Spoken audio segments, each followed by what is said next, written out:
You have built an incredible community of Girl Hold My Hand, and you've impacted women and men around the world. I watch you. I study you. I see you as my spiritual daughter, and I'm learning from you. The person that's gonna tell you the truth, tell you how it is. That's character, not lying. Like if you come through the door with an outfit on, you think you look cute. I'm the girl that's gonna be like, you look, that don't look good.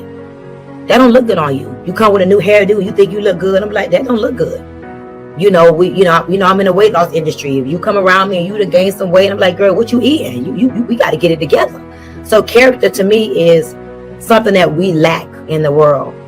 A lot of people don't like the truth. I believe that people love to believe the lies that they were told versus the truth that has set them free.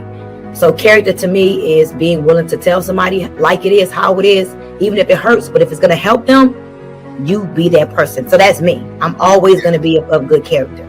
You know, most people believe their doubts and doubt their beliefs, not me. So if you're in proximity to me, my goal is to not just be the rawest, baddest chick around. I want my whole crew. I want all of us to be respected, to be recognized, and to look and be our very best. That's character to me. And honor. You know, I believe that your life will be a manifestation of those you choose to honor and those you choose to dishonor. And so 3 people you pay attention to: the people that left you in your time of need. Never forget those people. Honor that. Those people that helped you in your time of need, don't forget those people. Honor that. I don't care if you ever helped me. I still have great relationships with people that helped me to this very day, unless they decided that they didn't want to have anything to do with me. But I honor you. I don't care if you blessed me 10 years ago. I would never forget that time when you came into my life and you changed my life. So those that helped you in your time of need, those that left you in your time of need, and those that hurt you in your time of need, I believe that those are 3 people that you just never forget. Honor that. Till death do us part. You know, honor. My mom died August 26th of 2011. It's been 12 years. I honor my mom with my life. I talk about my mom every day. I think about her every day. And I remember her through her birthday, throughout holidays. I'm always honoring because she is a woman that gave me life. And so I live my life like that. And that's a part of why I believe that I always vibrate very high, because of how I live my life. Rich. First of all, I think that there are people who are hearing you for the first time and an expanded view and able to get some insight into what drives you. And it's not about the bling bling and the pocketbook that's behind you and those beautiful shoes that I went in there and saw those shoes that said, I got to try one of these on. I just said, look at here, up in here. But what you're saying next to you wants to be loved just like you. I said, you know, the woman that's sitting next to you on the right has some pain just like you. Do you know the woman on the right or the left of you wants to be admired, adored, and appreciated just like you? And literally you can see all the women like crying. I said, look at that girl next to you. No, she wants to feel pretty just like you. Mm-hmm. She wants somebody to love and treat her like a queen just like you. But you know what? We all have some pain. We all been betrayed. We all been hurt. And I said, hold that woman hand next to you. They all held each other's hand. And I didn't have to say nothing else. They started hugging each other, just talking to each other. And the whole entire energy in the room changed. And I text my graphic designer. I said, look up girlholdmyhand.com. I said, if girlholdmyhand.com is available, this is what I'm supposed to be doing. And he texted me back and he said, girlholdmyhand.com is available. And that was the day Girl Hold My Hand was birthed. Wow. Whoa, that's a jaw dropper. Up in here. Drop the mic. Pick it up and drop it again. What kind of feedback have you gotten from women who have been a part of this? I'm familiar with it, but I want you to share with the audience the benefit that people have gotten out of it. You know, it's so many things. Like my event this weekend, like it's so funny, and I just love just time. Like for example, right now there's a lot of energy going on around me, and I love it. Like I love it. I love it. I tell you, I love it. And one of the things I got this weekend a lot, Mr. Brown, Les, you got to hear this. So many women, as we went around the room, because everybody was able to introduce themselves. And they were like, I first heard about you because the question was, who were you coming in this event experience? Who are you leaving out? And how did you find out about Stormy Wellington and Girl Hold My Hand? no lie, about 70% of the women said somebody was talking bad about you. So many people talking bad about you. I came to your page and I wanted to know, is this true? Is somebody that disgusting? Is somebody that horrible? I was so intrigued to meet this lady that these people are talking so bad about. And they came and they fell in love.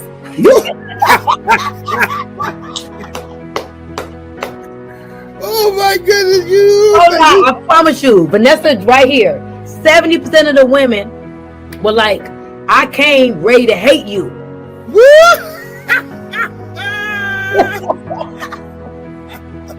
Oh my goodness, you can't make this stuff up. And I'm telling you, like engineers, professional women, like they're like, you changed my life. I believe in myself. I have standards. I have values. I love myself. I accept myself for who I am. I left my husband. I left an abusive relationship. I left an abusive relationship where I was getting beaten, where I was being spoken to like a dog. You made me have confidence. You know, at least 19 women every year have an event called The Awakening. And oh my God, I wasn't going to do it next year, but this is making me want to do it. At least 19 women come minimum every year. I've been doing this event for 7 years. At least 19 women. And I used to charge $99 for this event. And now it's $3,000 to $15,000, right? But at least 19 women come to this event suicidal. And they leave with a newfound love for themselves, literally telling me how I was going to kill myself the day before. I wrote my death letter. You know, I had a lady at my event this weekend who said her sister committed suicide, death by suicide. And she said, if I did not find this community, I was thinking that was what I wanted to do too. You would have never thought. Beautiful, excited about life, like very interactive, but you'd have never thought prior to the community she was suicidal. So, you know, I'm no pastor. I'm not that. I'm just a woman who I live life, and I teach people how to live life through my life experiences. And I've been through everything. I've been through betrayal, hurt, people dogging me, all kind of stuff. But it's just, to me, it's a part of impact. How can you want to be the most impactful women that ever have lived without being impacted? Impact attracts attacks, and I understand that. So I take the good and the bad. Okay, and I bring it home. Impact attracts attacks. I just love it. I love the metamorphosis of self-actualization and acceptance of oneself.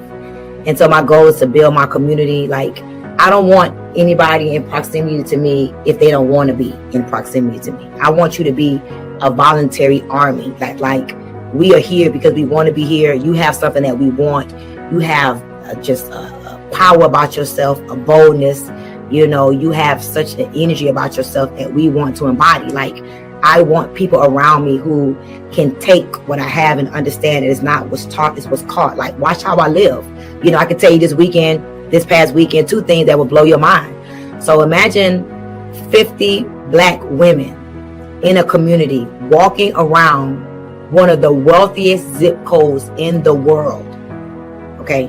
I didn't realize it till like today. They came to the house at like 7 o'clock and told us we have to get out of the house by 10 o'clock or they're going to use forcible actions to remove us from the house because we have breached the contract.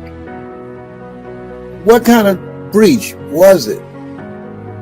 Listen, we wasn't loud. Now, there was a point in time where it was a little music, but the music was louder on Friday. But listen, we took the walk on Saturday. All the neighbors were like, who are y'all? What do y'all do? Like, come on, you got 50 Black women marching through a community that they never seen 50 Black women march through the wealthiest community, zip code in the world. So everybody was looking out the windows, taking pictures. These white folks was going crazy. I'm just being honest with you. And that night when they came, of course, thank God my attorney was on site because she was able to go over the contract. And at first, Vanessa and John is going crazy. We got to get out of here. We got 2 hours. I'm like, wait a minute. So I said to myself, self-control is strength. Right thought is mastery. Calmness is power. Peace, be still. I called my attorney. My attorney got the contract to Vanessa. She's reading over it. She says, okay, this isn't many people here. She did a head count. Okay, we good there. The noise is not loud. We're having a conversation. The party was done with 3 hours ago, and the music wasn't loud because we was in the house. The house is 15,000 square feet. We're not belligerent. These are professional women. They're just Black. She reads over the contract.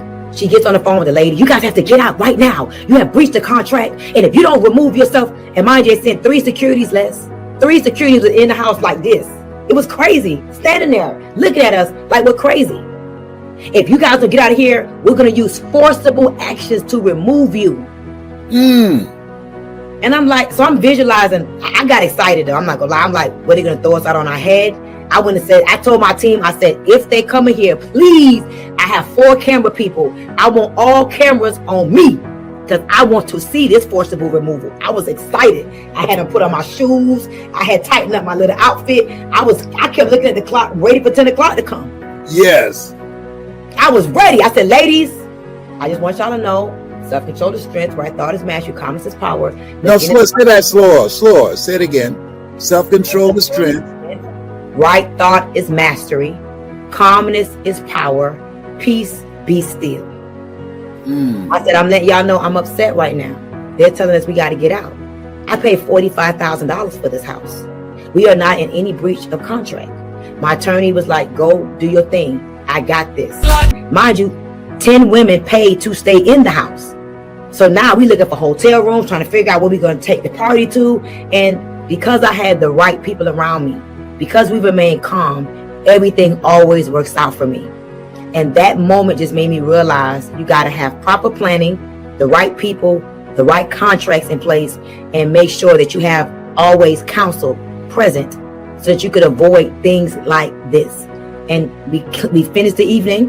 The next day we evacuated the house. We left the house beautiful. We didn't do no damage, nothing, because I have respect, integrity, character, and honor.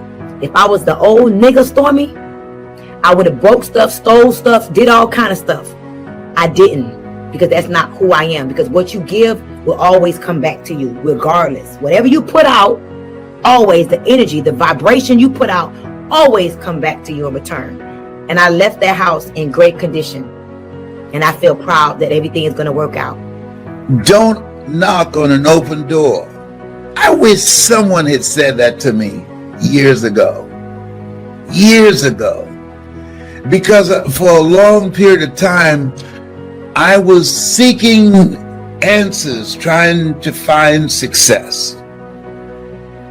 Going through all type of self-discovery processes, putting a lot of time and energy, searching to discover myself, looking for ways in which I could be able to provide for my family, be able to take care of my mother, be able to do something that was me. Listen to me. Do something that was me. Something that I loved, something that gave my life a sense of significance, something that I would enjoy doing 7 days a week, something that I love so much that I would do it for nothing. But because I love it so much, I would always want to do my best at it because it's something that I do. It's who I am, and I just want to be awesome at it. You have something like that? My cousin Boo, who made his transition, he loved to cook, so he cooked. He cooked, and boy, when he cooked, when Boo cooked, angels stopped flapping their wings. And it's Boo's in the kitchen. Y'all stop that, Gabriel. Y'all need to hush back there. Boo cooked it. Don't interrupt now. Boy, Boo can cook. Oh my goodness. Got me just reflecting. Mr. Leroy Washington, who had an impact on my life, and I got a call that Patsy, his oldest daughter, passed. I remember Patsy. Wonderful, wonderful young lady. And I just thought about the fact that we all have an expiration date. All of us are going to leave here. Nobody has figured out how to get out of here alive. And so, stop knocking on an open door, Athea Grant said to me. And I'm about to do an event with her in the UK virtually. Let us be clear. I spoke in Hong Kong last night and China and several other countries with Kim Wee virtually. It was fascinating. All the tools we need in order to become successful. In fact, I should be able today, I might get a recording of the last time I was there, and I will share that with you. It was quite an incredible, magnificent experience. But here's what it's very important, is to take the time and ask, what is it that I love most? And what is it that people compliment me on that I might have dismissed, that I might have not thought was no big deal to me because it came so naturally, it came so easily? That is my gift, that's my superpower, but I dismissed it. What is that? What does that look like? For years, I did not recognize that my ability to communicate, to reach people, to make people feel good, to inspire them, to uplift them, to give advice, to make them laugh, to motivate them. I didn't think that was no big deal. I just did that, like sleeping, making people laugh, selling wolf tickets while shooting pool, playing chess, playing bid whist, playing cards. No big deal. I didn't recognize, I didn't value it. I'm saying to you, live your life being present to who you are and what your superpower is, and we have all the tools that we need to monetize it, to make it work for us. And I'm saying, don't be a volunteer victim. You've got something. You came here with something. You were chosen.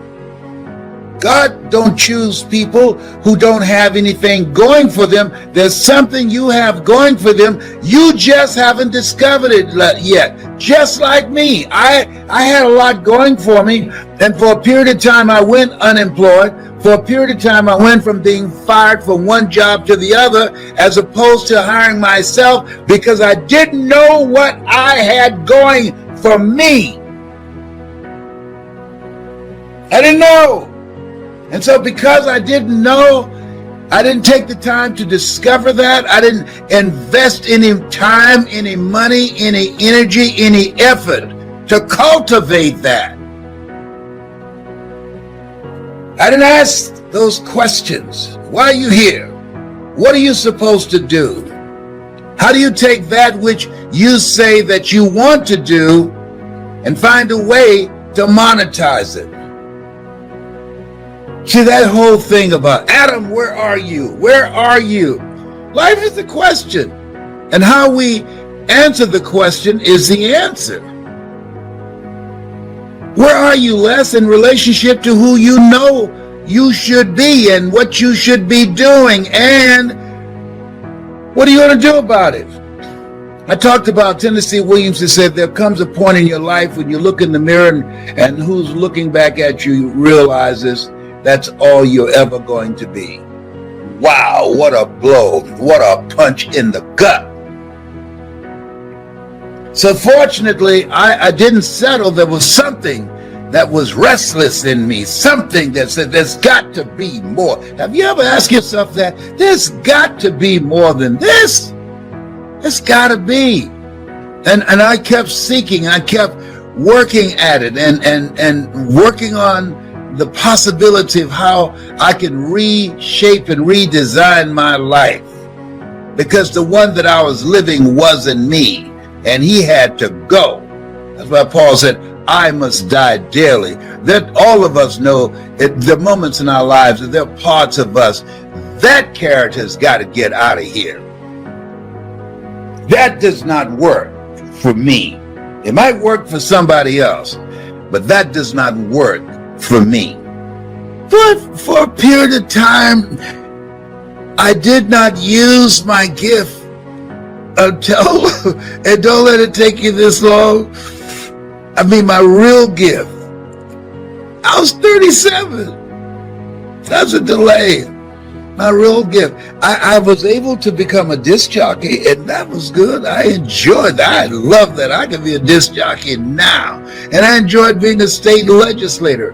But speaking and motivating people, my real gift, my superpower that I used last night when they brought me on the Zoom before an audience of thousands of people, that's the voice. That's the one. That's the Les Brown. That's his power voice. Why? Because I'm in my power. I was doing what I was supposed to do. I came here to motivate. I came here to inspire. I came here to uplift spirits. I came here to give people a larger vision of themselves. You came here to do something. You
you.